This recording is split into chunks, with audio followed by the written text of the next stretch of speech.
Alhamdulillahi Rabbil Alamin. Segala puji, puja hanya milik Allah Subhanahu wa Ta'ala yang maha dekat, maha mendengarkan apapun yang terucap.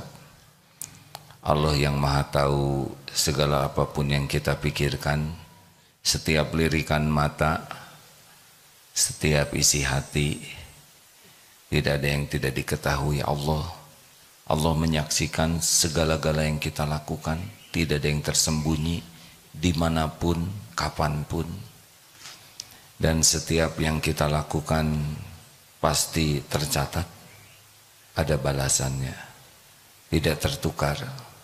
Setiap kebaikan akan kembali kepada pembuatnya, setiap keburukan akan kembali kepada pelakunya. Tidak ada satupun yang meleset, tertukar. Kita akan memikul apa yang kita perbuat.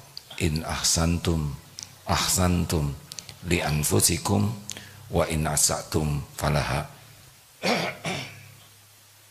Allahumma sholli ala sayyidina Muhammad wa ala alihi wa ashabihi ajma'in. Bapak Ibu yang baik dan adik-adik para santri, hidup ini sepenuhnya adalah ujian. Sepenuhnya adalah ujian. Kesuksesan adalah ketakwaan.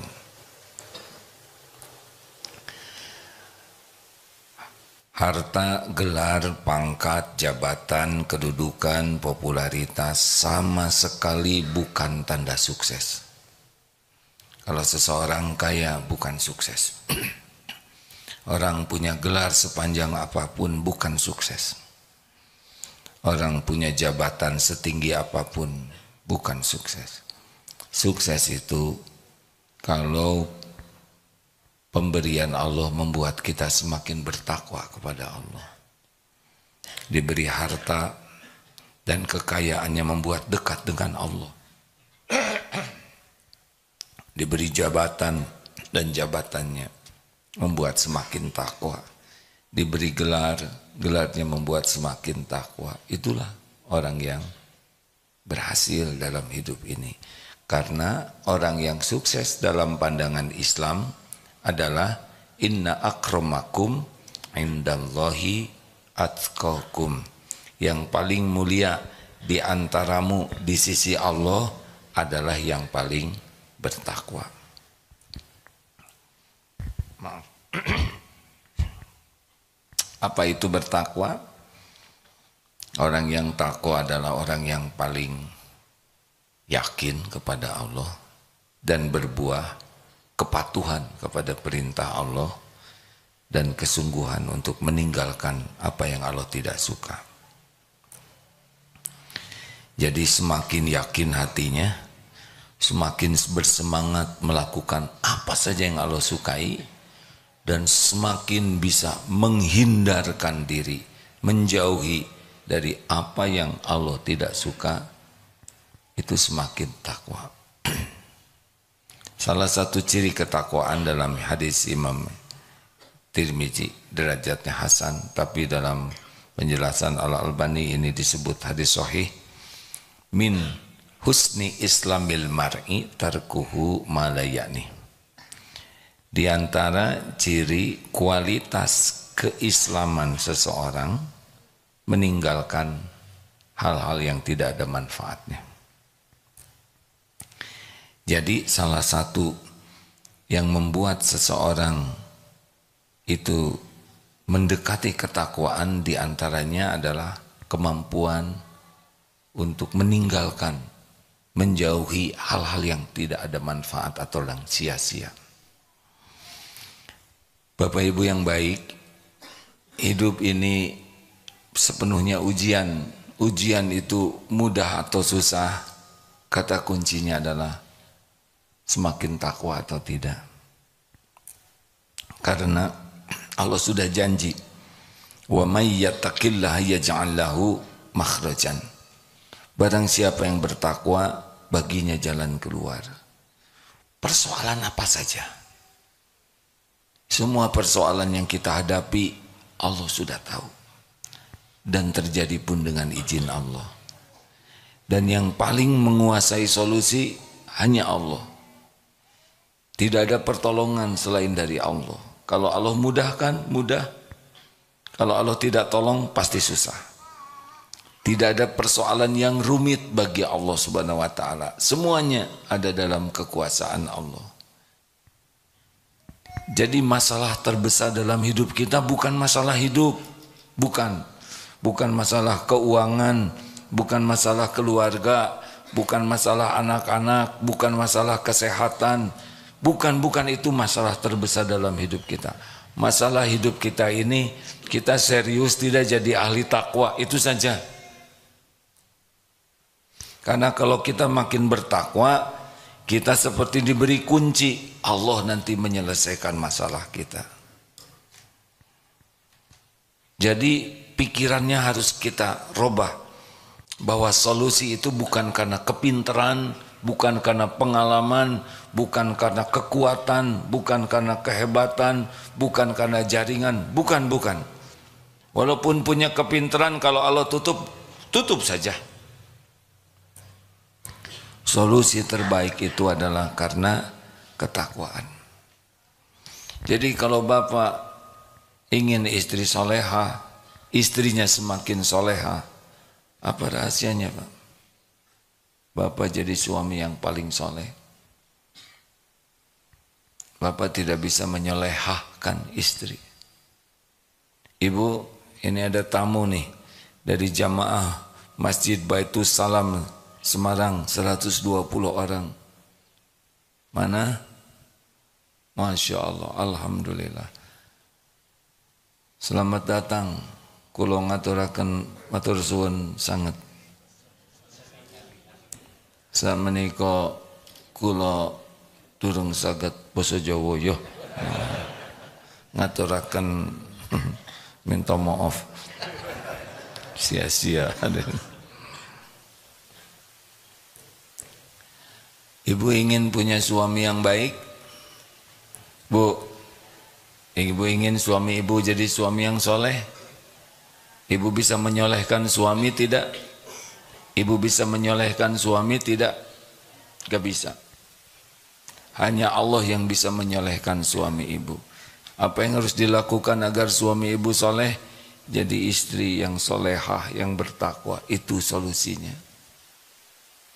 Kita ingin punya anak-anak yang soleh, soleha, bagaimana? Jadi orang tua yang bertakwa. Jadi bukan maksa anak-anak jadi soleh, tidak bisa.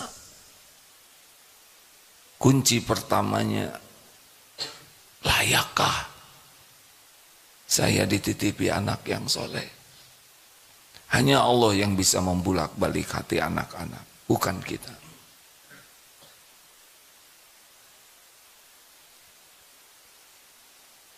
Semua masalah ada dalam pengetahuan Allah. Tidak usah risau. Yang risau itu kita tidak ditolong oleh Allah. Kenapa tidak ditolong? Karena tidak memantaskan diri menjadi orang yang layak ditolong oleh Allah. Tapi ini persoalannya rumit. Rumit itu kata kita yang bodoh. Tapi ini saya harus bayar hutang, jumlahnya banyak, ini banyak sekali. Banyak itu kata kita yang tidak punya apa-apa. Allah pemilik langit dan bumi. Berapa utang Bapak? 10 triliun, 1000 triliun, gak ada apa-apanya.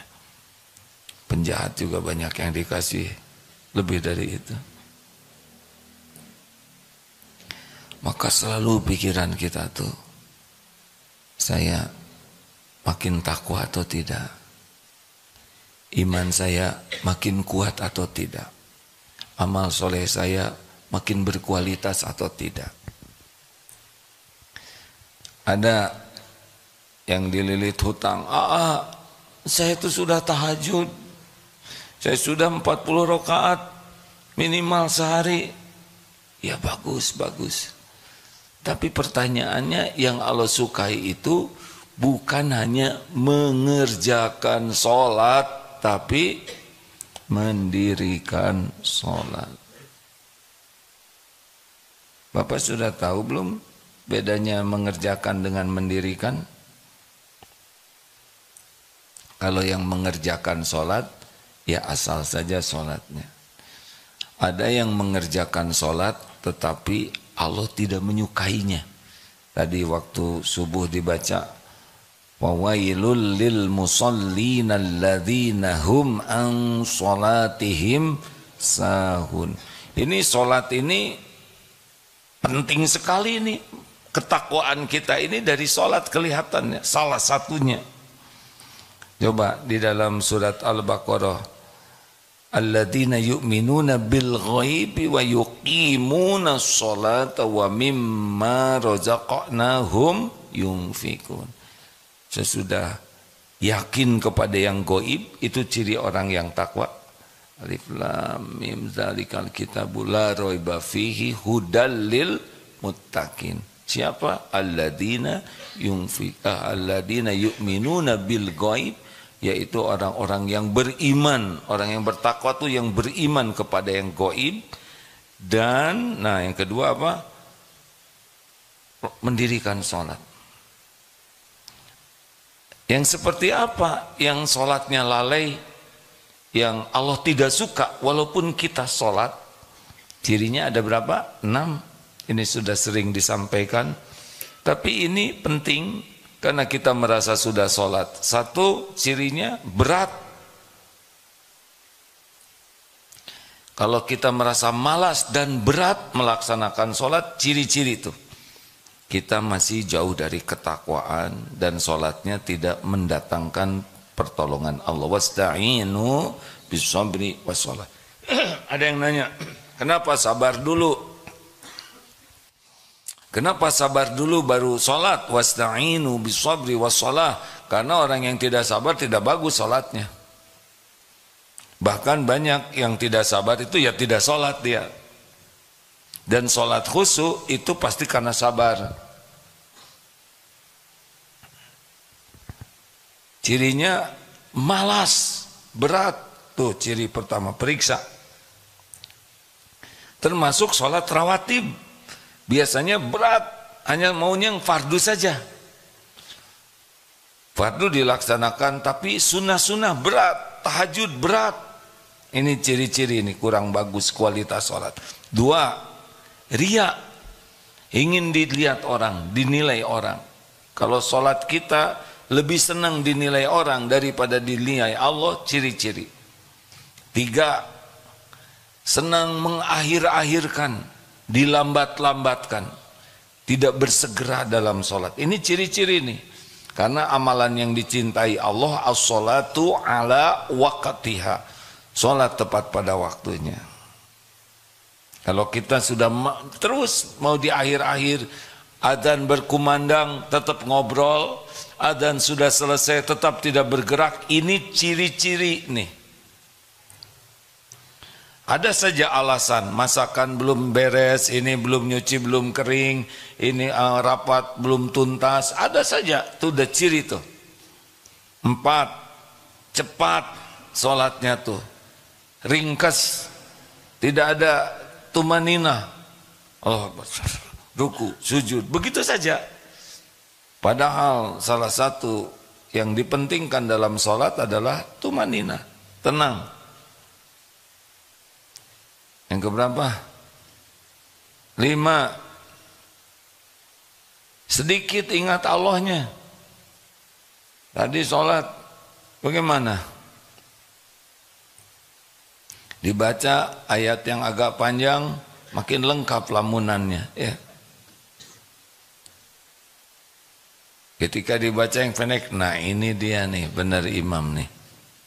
Makanya tadi kombinasi yang rakaat pertama panjang, karena khawatir pas rakaat kedua sudah cemas. Wah gawat nih, panjang lagi. Bukannya bahagia.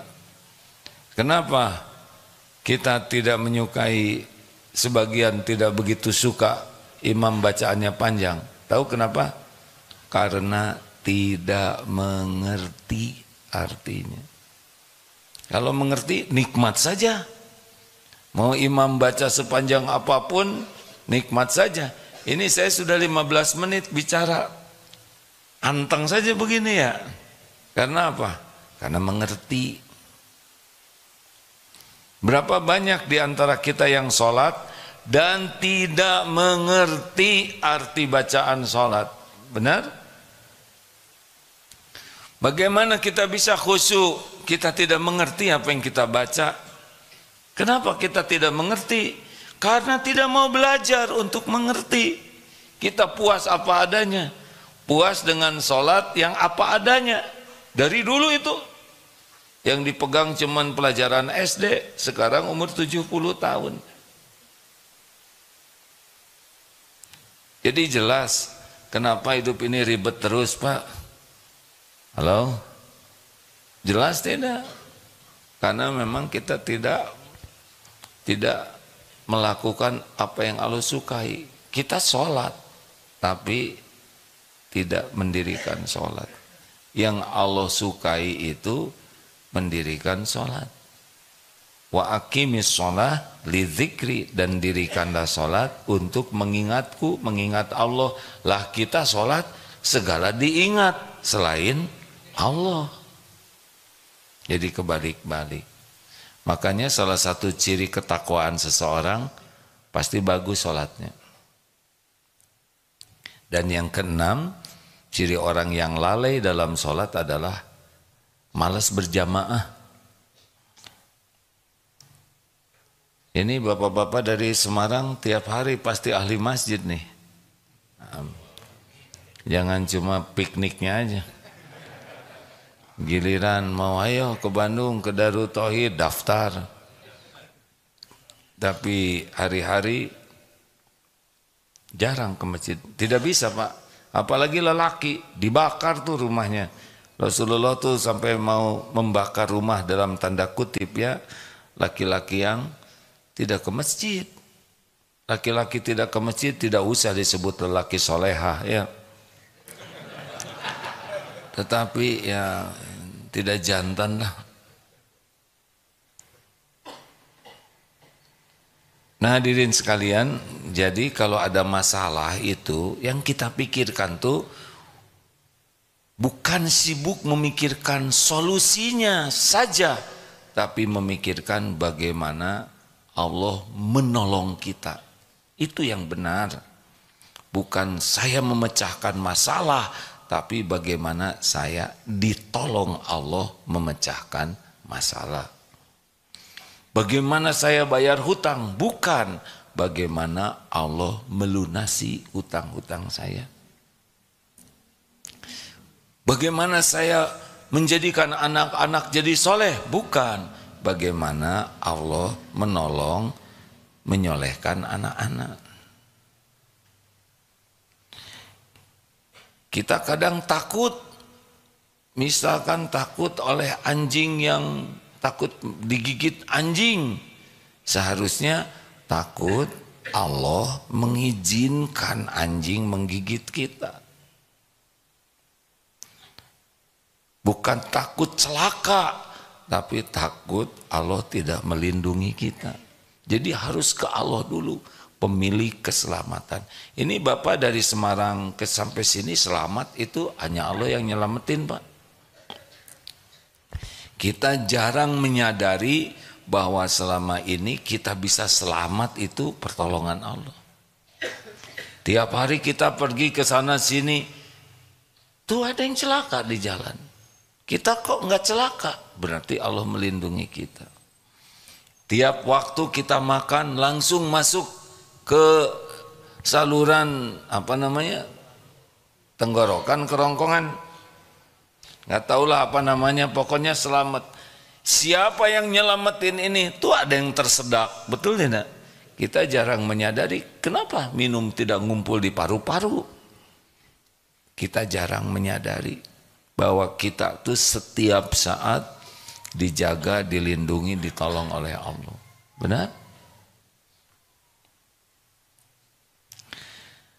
Jadi Pak, Bu, jangan takut menghadapi hidup ini. Mau apapun nanti ujiannya ke depan, bukan nantang ya, tapi takutlah kita tidak ditolong Allah. Jadi yang kita pikirkan setiap waktu kualitas ketakwaan kita. Lihat masalah dalam keluarga, apa? Misalkan punya usaha, kenapa usaha begini? Solusinya ketakwaan. Kita benar-benar tidak yakin ke Allah. Kita udah benar-benar tidak mengamalkan apa yang Allah suka. Kita benar-benar tidak menjauhi apa yang Allah tidak suka. Nah, salah satunya yang Allah sukai itu adalah menjauhi hal yang tidak manfaat. Makin terpelihara dari hal-hal yang tidak manfaat, kita makin takwa tuh. Dari mana?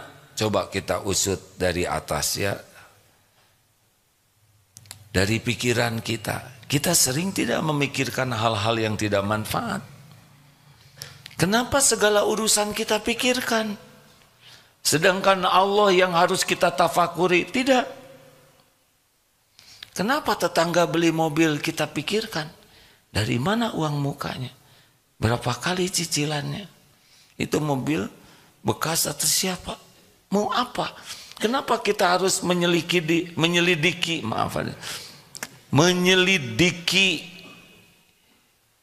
masalah-masalah orang yang bukan tanggung jawab kita? Kalau kita mau mikir manfaat tidak nih pikiran ini, yang saya pikirkan ini manfaat tidak?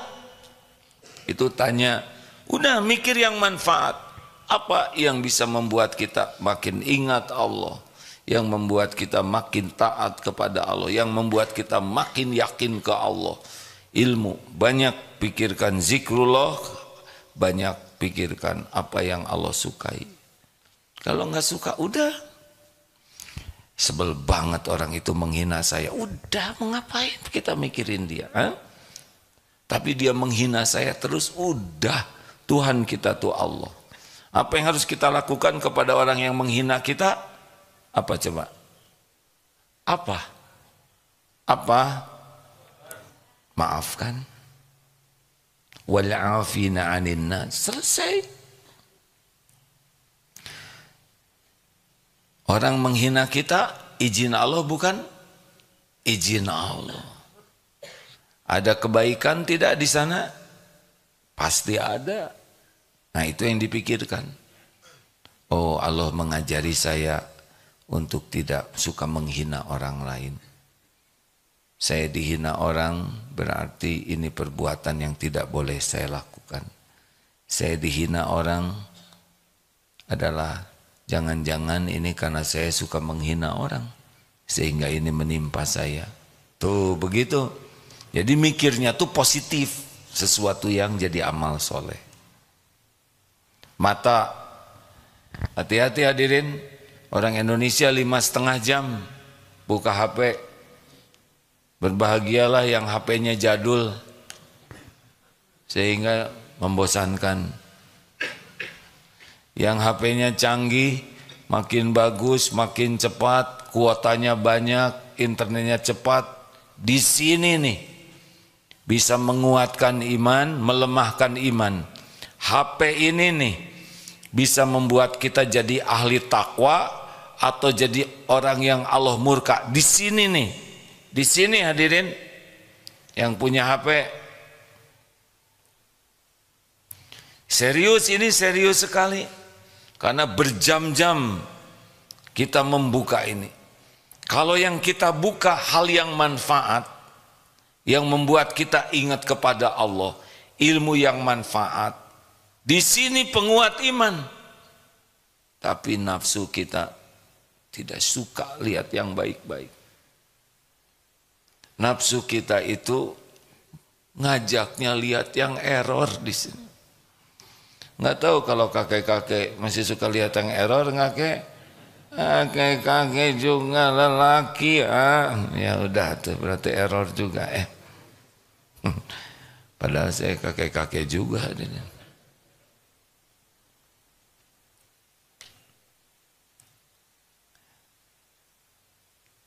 Mikir apa? Mikirin HP ya. Ke masjid sih ke masjid, pakai kopiah sih kopiah haji, Tapi kalau lagi sendiri, makanya kata Ali bin Abi Thalib karamallahu wajhah, ada 4 yang paling berat tapi paling besar pahalanya. Salah satu di antaranya ifah, menjaga diri dalam kesendirian. Yang pertama adalah memaafkan ketika kita sedang marah dan mampu membalas tapi kita maafkan. Yang kedua, memberi, berinfak ketika kita sedang perlu uangnya. Kita lagi perlu, ada yang lebih perlu dan kita berikan, itu top. Yang ketiga, kita bisa menjaga diri tidak melakukan maksiat ketika dalam kesendirian. Di depan orang kita nggak mau buka-buka HP yang ngeres, ya kan? Si bapak ketawanya aku tahu aja kan. Gini Pak, kan ini maaf aja ya. Katanya orang yang suka buka-buka tayangan yang tidak bagus itu di sininya, di kukunya ada yang putih-putih Pak. Masa kukunya nggak ada yang putih, ya nggak? Langsung lihat begini. Nggak usah dilihat. Astagfirullah, saya dosa ini ya. Jadi si bapak ada yang pura-pura lihat, oh benar juga nih. Ini sia-sia, baru aja ngomong jangan sia-sia, mancing aja nih kakek-kakek nih. Maaf ya Pak. Yang keempat, berani berkata benar kepada orang yang ditakuti atau yang diharapkan. Kita takut kepemimpinan, gak berani ngomong benar. Atau ada orang yang kita harapkan bisa nolong kita, nah kita juga gak berani bicara benar karena takut kita tidak ditolong. Nah kalau bisa 4 ini mantap, itu ciri-ciri tuh ketakwaan seseorang. Hati-hati HP ini, semuanya harus menyadari HP ini bisa mendekatkan kita ke Allah, bisa menjauhkan kita dari Allah.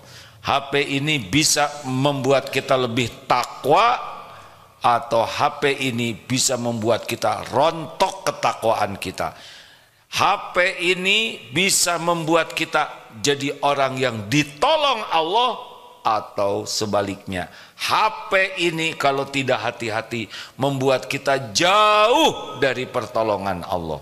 Sadari ini sama-sama hadirin.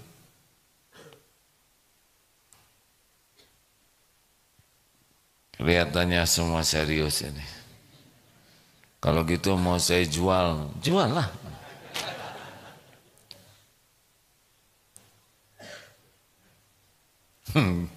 Jual beli HP. Hadirin, turun dari sini telinga, sebetulnya hampir sejajar. Ini nih, ini bisa jadi penguat iman, bisa menjadi perontok iman. Telinga ini bisa membuat kita banyak dapat pertolongan Allah, atau sebaliknya. Kalau kita banyak mendengarkan maksiat, apa yang diharamkan Allah, udah jelas kita makin jauh dari pertolongan Allah. Makin tidak tenang. Jangan suka dengar gibah, karena yang mendengar dan yang berbicara sama dosanya. Jadi kalau kita dengar orang yang suka menjelek-jelekan orang lain dan kita menikmati obrolan itu, walaupun kita tidak berkata apa-apa, tapi di hati jadi itu dosanya sama. Hindari yang kita lihat dan kita dengar yang membuat kita lalai dan tidak disukai Allah. Turun lagi, lisan.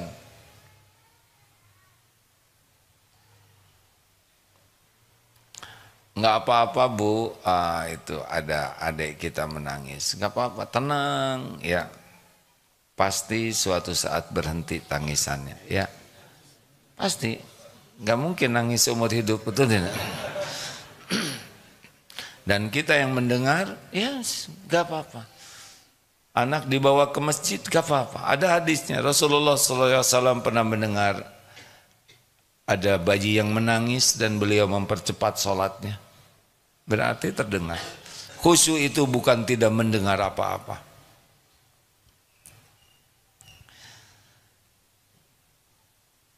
Tuh kan berhenti. Oh lagi ya nggak apa-apa. Kita juga pernah bayi, benar?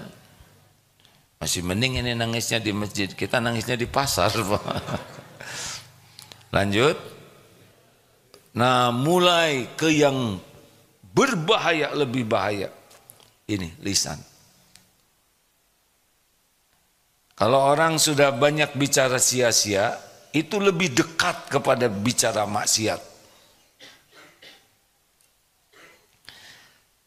Makin banyak bicara yang tidak disukai Allah, makin jauh dari pertolongan Allah. Itu kuncinya. Karena yang Allah sukai hanya dua. Falyakul khairan aw liyasmut. Berkata baik atau diam. Ini yang disukai Allah. Ini ciri ketakwaan. Ini yang mendatangkan pertolongan Allah. Bicara baik atau diam. Berarti kalau kita tidak bisa jaga kata-kata kita, banyak sia-sia, banyak perkataan yang tidak disukai Allah, artinya kita makin jauh dari Allah, makin jauh dari pertolongan Allah. Bapak Ibu banyak masalah, jaga lisan, itu salah satu gerbang agar kita ditolong oleh Allah. Bukan tidak boleh bicara, tapi bicaranya yang baik, niatnya baik, yang disampaikannya baik, manfaatnya juga baik. Kalau tidak, diam saja. Bagi yang senang ngobrol, siap-siap hidupnya banyak masalah.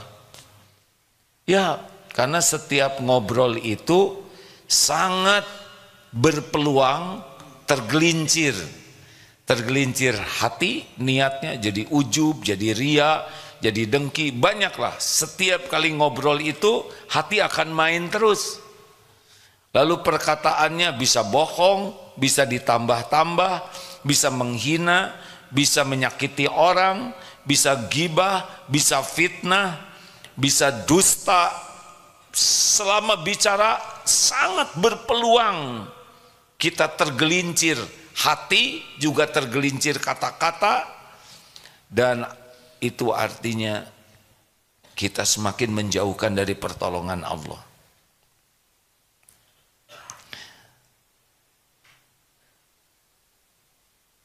Kenapa jadi diam? Karena disuruh diam.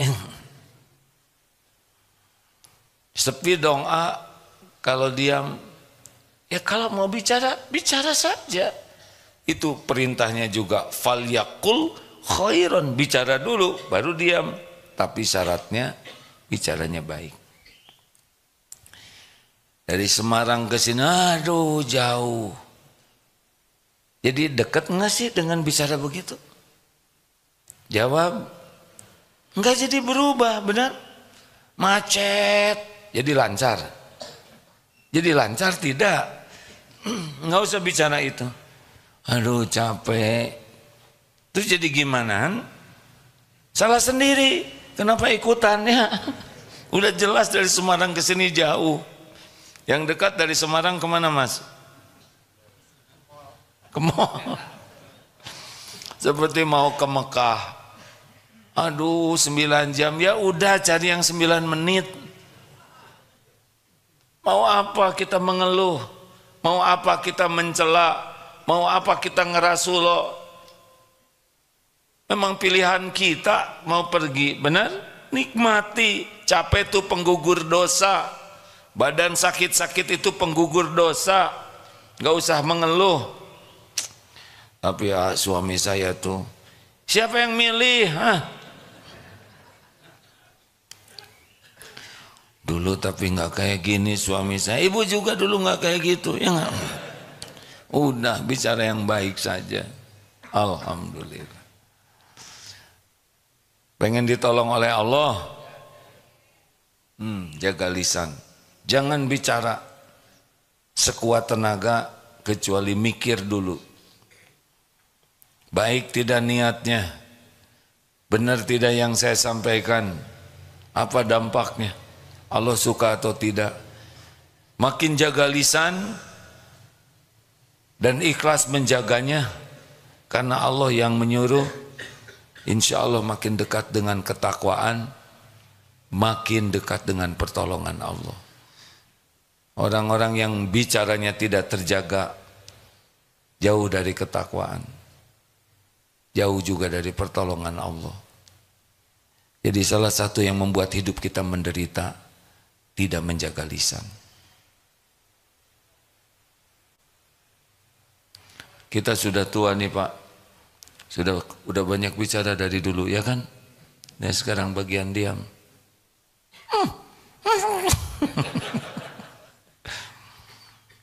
Nanti sepi begini hadirin, bicarakan tidak harus dengan kata-kata. Dengan perilaku kita juga sudah bicara banyak. Senyum yang tulus, menyimak dengan baik, sifat yang ramah, rendah hati, itu sudah banyak yang disampaikan. Tidak harus menjelaskan segala hal dengan kata-kata. Kalau tidak sesuai dengan kelakuan, malah jadi jatuh. Jauhi apa yang Allah tidak suka. Jangan lakukan yang tidak ada manfaat. Ini Allah suka tidak nih yang saya lakukan. Kalau kira-kira tidak suka, udah tinggalkan saja. Waktu kita terbatas. Apalagi yang sudah senior-senior. Ini memang jamaahnya senior semua Pak. Yang ikut. Pensiunan. Memang pensiun itu nikmat besar dari Allah. Karena jadi banyak yang lebih soleh Pak. Bukan soleh mendadak, apalagi mu'alaf katanya. Bukan, itu kata-kata yang tidak baik. Alhamdulillah diberi kesempatan untuk bisa cukup waktu memperbaiki diri. Benar? Makanya kalau menjelang pensiun harusnya bahagia.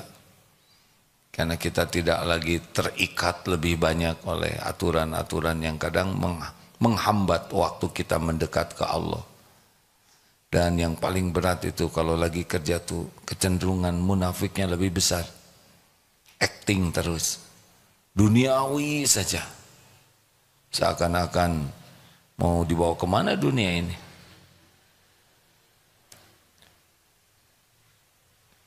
Bagaimana bapak-bapak pensiunan rezeki masih ada tidak? Masih Pak? Alhamdulillah. Bagus. Dulu takut pensiun. Ya, sekarang nggak takut lagi kan? Karena udah jadi pensiun.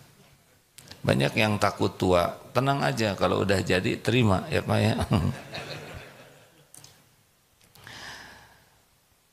Nikmati Pak. Kita ini rata-rata lahir tahun berapa?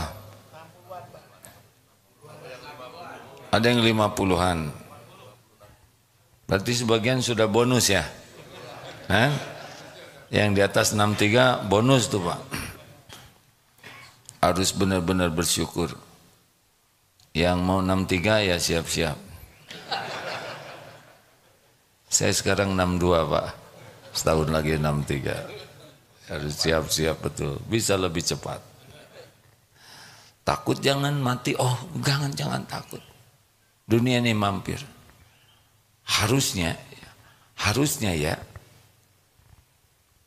kita kangen kepada Allah tuh.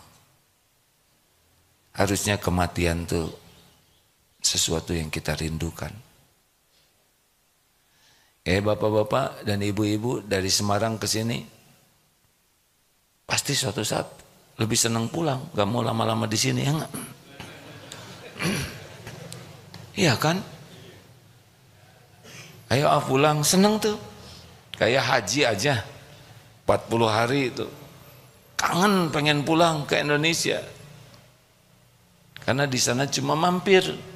Walaupun menyenangkan, Tapi banyak yang menunggu-nunggu waktu pulang. Bagusnya yang idealnya begitu, Pak. Kita kalau mau pulang tuh senang. Bakal jumpa dengan pencipta kita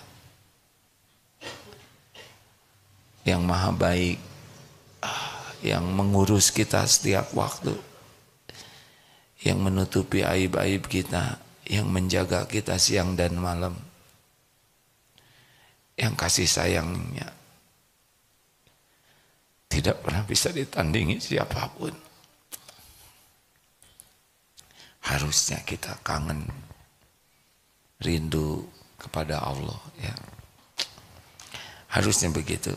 Tapi kalau lihat bekal, rasanya merasa belum cukup. Ini ada baiknya, Pak, kalau tahajud, salah satu waktu di tahajud digunakan begini, Pak. Kalau saya ke surga, nanti apa aja, surga tuh enak. Semua kenikmatan ada di sana. Kebahagiaan yang tidak ada tandingannya. Apa yang tidak dimiliki di dunia, kalau ke surga kita mendapatkan segala yang terbaik. Sudah begitu, bayangkan kita di surga gimana senangnya. Sudah begitu, bayangkan kalau kita jadi ahli neraka. Tubuh terbakar, otak kita mendidih, minumannya nanah, kadang lahar. Kalau kulit kita sudah angus kemudian tumbuh lagi. Menginjak bara api neraka saja, otak kita tuh mendidih, ya. Belum lagi buah jakum berduri yang panas, dicabik-cabik. Bayangkan. Sudah itu, pikirkan, bekal kita kemana nih bawanya? Apa bekal jadi ke surga atau bawa ke neraka? Terus kalau kita mati misal, sudah berada di alam barzah, apa sih yang paling kita inginkan? Pak, kalau Bapak meninggal, terus ternyata di akhirat kita minus, apa yang paling Bapak inginkan? Ingin kembali. Mau apa kembali, Pak? Mau apa kembali ke dunia? Kalau kita udah mati dan ternyata nggak cukup bekal kita, kan? Mau apa kembali ke dunia? Mau beramal. Nah sekarang belum mati, ya udah beramal sekarang. Kenapa harus nunggu mati dulu mau kembali? Ini serius, hadirin. Kalau kita mikir nih, mati kemudian kita nggak cukup bekal, kita masuk neraka, na'udzubillah. Apa yang kita inginkan? Ingin kembali ke dunia. Mau apa? Mau memperbanyak amal. Nah sekarang belum mati. Bukankah sekarang waktunya beramal? Benar? Ini adik-adik banyak loh yang mati muda, ya. Jangan nunggu 63 kan. Ada yang 25, 27. Ada berapa usia sekarang? Ada yang 24. Malah 23,5 deh, ya. Demikian, alhamdulillah. Jauhi kesia-siaan. Sibuk saja dengan apa yang Allah suka. Sekuat tenaga, apa yang Allah tidak suka, udah tinggalkan aja lah. Tapi gimana? Jangan gimana-gimana. Mau tidak ditolong Allah. Kalau mau ditolong Allah, ya udah jangan cari penyakit. Setiap dosa itu beban. Setiap kali kita melakukan dosa, kayak naruh beban di sini. Dan kecenderungannya kalau kita melakukan dosa dan maksiat, itu akan melakukan dosa lainnya. Berseri. Dan itu makin nekan ke hati kita tuh. Makin gelisah, makin tidak tenang. Kalau kita melakukan maksiat itu makin malas ibadah. Makin malas ke majelis ilmu. Makin berat ke masjid, udah pasti itu. Kalau kita maksiat itu makin malas ibadah, makin malas nyari ilmu, makin malas ketemu orang-orang baik, maunya ketemu dengan ahli maksiat lagi, ahli yang menyia-nyiakan kehidupan terus, dan makin jauh, makin berat, makin tidak tenang, makin nyesek hidup ini. Persoalan kecil saja jadi masalah besar. Gak ada bahagianya, gak ada bahagia. Tidak ada bahagia dalam dosa, tidak ada bahagia dalam maksiat, tidak ada. Walau dunia dikasih melimpah ruah, gak ada ketenangan, tidak ada. Allah tidak menciptakan kebahagiaan dan kemuliaan dalam dosa dan maksiat, tidak bisa. Jangan ukur kebahagiaan dengan datangnya dunia. Dunia nggak ada apa-apanya, cuman casing saja. Penjahat saja dikasih oleh Allah dunia ini. Jangan kagum kepada kekayaan, kedudukan, jabatan, popularitas. Gak ada apa-apanya, gak ada apa-apanya. Sama sekali bukan tanda kemuliaan. Mulia itu adalah inna akramakum indallahi atqakum. Sesungguhnya yang paling mulia di antaramu di sisi Allah, yang paling takwa, yang paling enjoy life, yang paling good life, bahagia hidup ini. Tenang. Masalah pasti banyak, tapi di sininya dibuat tenang oleh Allah. Lega. Rumah sempit jadi lega. Di sini. Uang sedikit jadi banyak. Uang banyak lebih banyak. Bisa beramal soleh. Wes ngono bae yo. Ya. Ada pertanyaan? Silakan. Ada 12 menit. 1, 2, ibu-ibu adakah? Sebentar, silakan. Baiknya kalau sudah pertanyaan, mikrofon sudah siap. Dek. Jadi sebaiknya dilihat dulu yang ngacung. Nah gitu ya. Alhamdulillah. Bismillah. Mau gimana? Apa?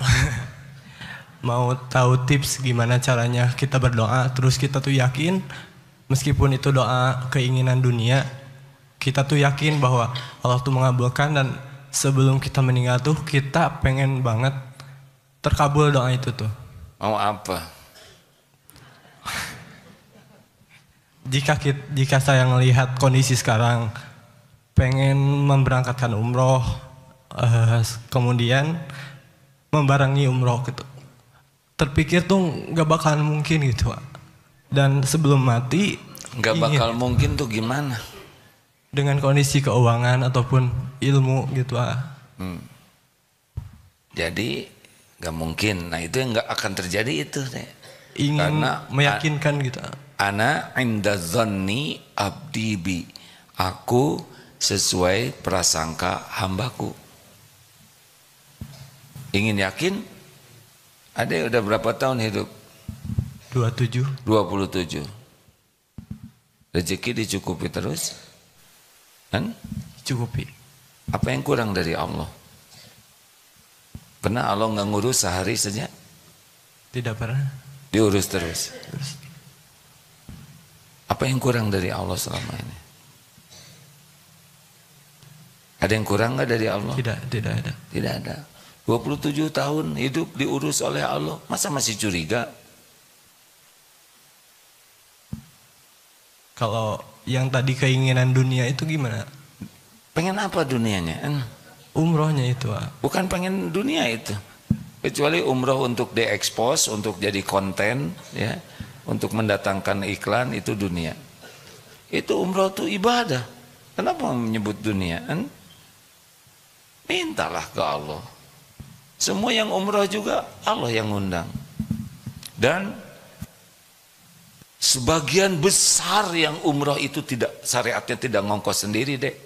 Saya jadi saksi. Satu bis misalkan 45 orang, paling yang bayar sendiri itu 10. Selebihnya nggak bayar sendiri. Syariat ya ini ya. Kalau hakikatnya semua diongkosin Allah. Paling yang bayar sendiri itu 10 deh. 35 tuh nggak bayar, nggak pakai uang sendiri. Ada yang dibayarin suaminya. Lah iya, dibayarin orang tuanya, dibayarin anaknya, dibayarin menantunya, dibayarin kantornya. Ada yang dapat hadiah. Percayalah deh, sebagian besar itu syariatnya nggak ngongkos sendiri. Udahlah, nggak usah pikirin jumlah uang, pikirkan supaya diundang Allah, itu cukup. Jalannya terserah Allah, nanti kalau Allah ngundang pasti ada jalannya, pasti ada jalannya. Gitu. Jangan bersandar ke makhluk, jangan bersandar ke tabungan, jangan bersandar ke gaji, jangan bersandar juga ke orang. Kalau gitu mudah-mudahan ayah ngongkosin, jangan. Jangan, minta ke Allah aja, biar Allah yang ngatur. Adik, berbakti ke orang tua, doa yang banyak, tahajud, jauhi maksiat. Udah kan tadi disampaikan ilmunya ya. Sholat ke masjid, datang sebelum adzan, cari saf yang paling utama. Apa aja yang Allah sukai, kerjakan. Apa yang Allah larang, tinggalkan. Doa, udah gitu, nggak rumit hidup ini deh. Semuanya milik Allah, tidak ada yang tidak mungkin bagi Allah. Kalau kita ingin yakin kepada janji jaminan Allah, lihat hidup kita ini. Selama ini kita diurus, dijamin oleh Allah, masa ragu? Mana Bapak sudah agak lama ya, 37 atau 73 Pak? 72, oh 27 kalau dibalikin lebih remaja lagi. 72 tahun diurus oleh Allah, gak mungkin curiga. Saya 62 tahun, Allah mengurus tiap saat. Bagaimana saya curiga? Kita ngaco aja diurus, apalagi bagus, benar? Model-model kita gini kan pantasnya kalau Allah hitung-hitungan gitu ya, dosa. Model kita kan pantasnya disambar petir Pak, jelebet, gosong, ditiup angin, habis. Apa coba kita ini? Sholat gak pernah khusyuk, gak ngerti, mulut ngomong aja terus, kakek-kakek juga kita ini kan. Kalau ditimbang hancur kita ini Pak, cuman kemurahan Allah aja, diberi umur supaya tobat.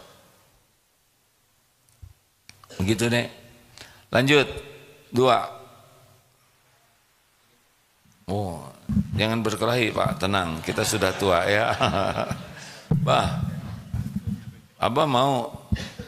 Iya, saya masalah Masalah apa Pak?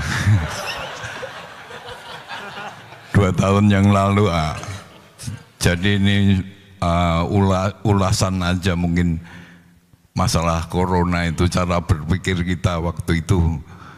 Jadi minta ulasan dari Iya, bagi orang beriman virus itu semuanya ciptaan Allah.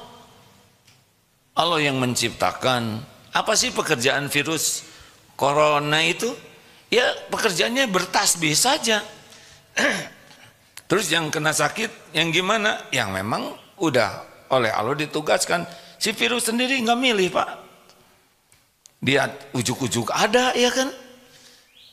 Terus gimana kok banyak korbannya? Enggak, yang meninggal itu karena udah waktunya. Tidak ada virus yang bisa bikin mati orang. Kita itu mati penyebabnya waktunya habis di dunia ini. Nah, meninggalnya dicabut nyawa oleh malaikat, syariatnya lewat sakit.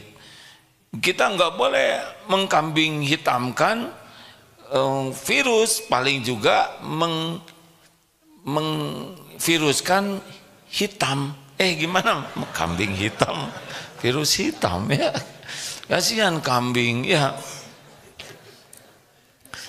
Ada yang mengatakan kita tidak boleh takut kepada virus, kita hanya takut kepada Allah. Terus dia tidak mau menggunakan masker, dia tidak mau SOP. Ini sepengetahuan saya tidak benar juga.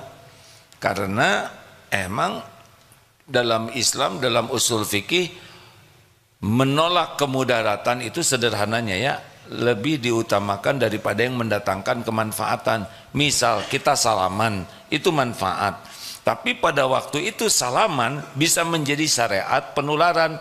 Maka kita tidak bersalaman itu bukan tidak mau silaturahim, tapi kita mencegah penularan. Jadi pahalanya 2. Satu, niat salamannya dapat.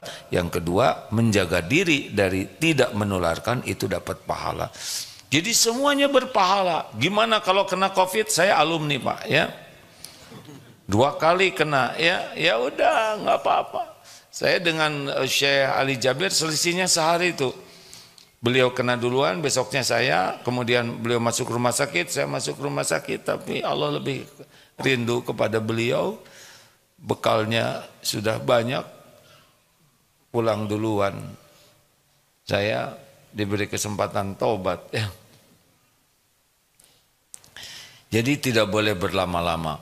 Gimana kalau kita tidak boleh? Benar, itu kata-kata bagus ya. Jangan takut ke virus, tapi takut ke Allah. Tapi apakah beliau akan mengatakan hal yang sama kalau ada singa? Jangan takut ke singa. Tetap lari ya. Kalau bicara begitu karena virusnya kecil-kecil. Coba virusnya sebesar kambing. Lagu saya, maaf dulu ya, maaf ya Pak ya. Silakan Bu, maaf. Tolong ibu-ibu. Waalaikumsalam warahmatullahi wabarakatuh. Sebentar Bu, dibantu dulu ya oleh timnya. Ya, terima kasih. Waktu kita agak terbatas. Assalamualaikum warahmatullahi Alhamdulillah Ibu. Baterainya barusan dicas, Pak. Ya, barusan dicas ya. Nama saya Sulistianingsih dari Pedurungan Lor, Pak. Jadi ini yang dipimpin Bapak Agus Siswanto ini tetangga saya, Pak. Tapi saya tidak tahu sama sekali ini tadi. Masya Allah, berarti Alhamdulillah, nanti Ibu ini santri masa keemasan Pak. Jadi sesudah Ibu ini berarti semua yang hadir ini akan daftar jadi santri masa keemasan gitu Pak. Maksudnya ya Bu. Saya tadi habis tahajud mendengar ada bis itu 3 langsung selesai tahajud Pak. Tapi saya terus turun ke bawah, saya terharu. Alhamdulillahirabbil alamin, saudara-saudara saya dari Semarang diperjalankan Allah. Iya. Ke Darut Tauhid. Alhamdulillah. Iya, saya juga jamaah Bapak Agus Siswanto di kajian Masjid Unimus dan juga di PRM. Masya Allah. Tidak. Yang ingin saya tanyakan, saya alhamdulillah diperjalankan Allah mengikuti pesantren masa keemasan. Di sini alhamdulillah Pak, memang sangat-sangat diberi pelajaran yang luar biasa. Hanya yang saya tanyakan, setelah sampai pulang ke rumah, doa apa yang bisa menjaga istiqomah kami? Karena ini kan PMK itu istiqomah untuk menuju husnul khotimah. Betul. Terima kasih. Wassalamualaikum warahmatullahi wabarakatuh. Waalaikumsalam. Doanya ya muqallibal qulub. Duhai Allah yang membulak-balik hati. Tsabbit qalbi ala dinik. Tetapkan hati ini dalam agamamu. Itu adalah doa yang paling sering dibacakan oleh Rasulullah SAW dan paling jarang dibaca oleh kita. Ya, benar. Kita doanya Rabbana atina fid dunya hasanah terus ya.